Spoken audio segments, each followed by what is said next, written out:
Chairman Scott, Ranking Member Warren, and other members of the committee, I appreciate the opportunity to present the Federal Reserve's semi-annual monetary policy report.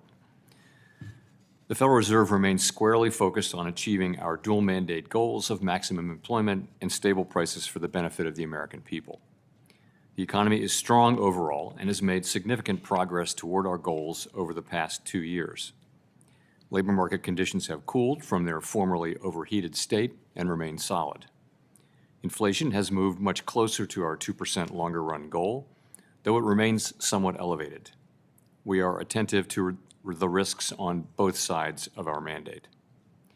I will review the current economic situation before turning to monetary policy.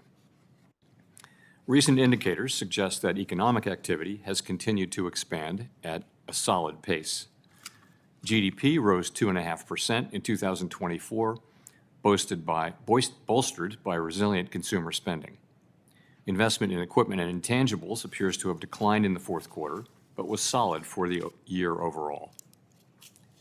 Following weakness in the middle of last year, activity in the housing sector seems to have stabilized.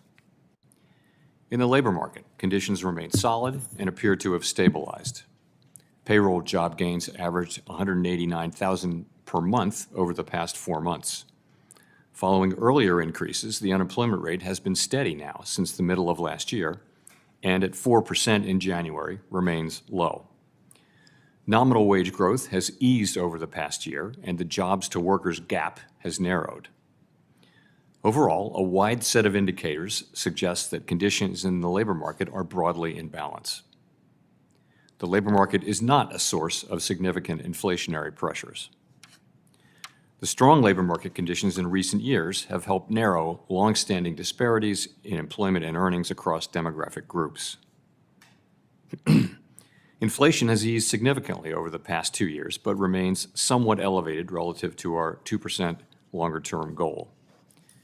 PCE prices rose 2.6% over the 12 months ending in December, and excluding the volatile food and energy categories, core PCE prices rose 2.8%.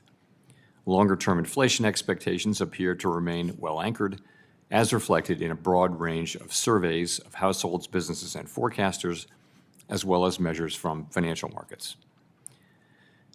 Our monetary policy actions are guided by our dual mandate to promote maximum employment and stable prices for the American people. Since last September, the FOMC lowered the policy rate by a full percentage point from its peak, after having maintained the target range for the federal funds rate at 5.25% to 5.5% for 14 months. That recalibration of our policy stance was appropriate in light of the progress on inflation and the cooling in the labor market. Meanwhile, we've continued to reduce our securities holdings.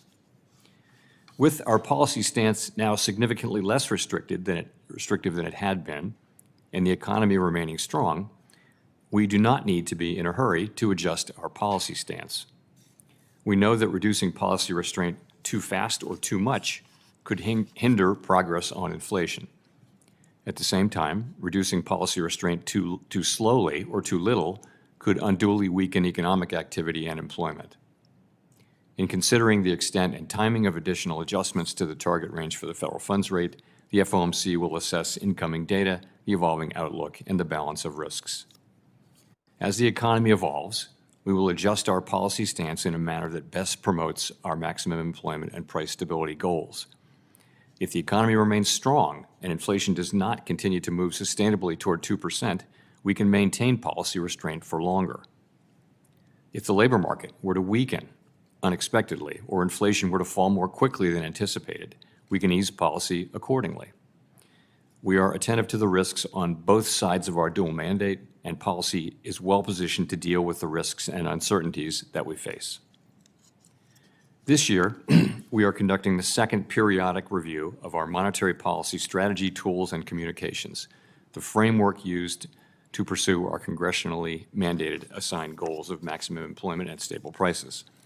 The focus of this review is on the FOMC's Statement on Longer-Run Goals and Monetary Policy Strategy, which articulates the committee's approach to monetary policy, and on the committee's policy communication tools. The committee's 2% longer-run inflation goal will be retained and will not be a focus of the review. Our review will include outreach and public events involving a wide range of parties, including Fed Listens events around the country and a research conference in May. We will take on board lessons of the past 5 years and adapt our approach where appropriate to best serve the American people to whom we are accountable. We intend to wrap up the review by late summer. Let me conclude by emphasizing that at the Fed, we'll do everything we can to achieve our dual mandate goals that Congress has set for monetary policy. We remain committed to supporting maximum employment, bringing inflation sustainably to our 2% goal, and keeping longer-term inflation expectations well anchored. Our success in delivering on these goals matters to all Americans. We understand that our actions affect communities, families, and businesses across the country. Everything we do is in service to our public mission. Thank you. I look forward to your questions.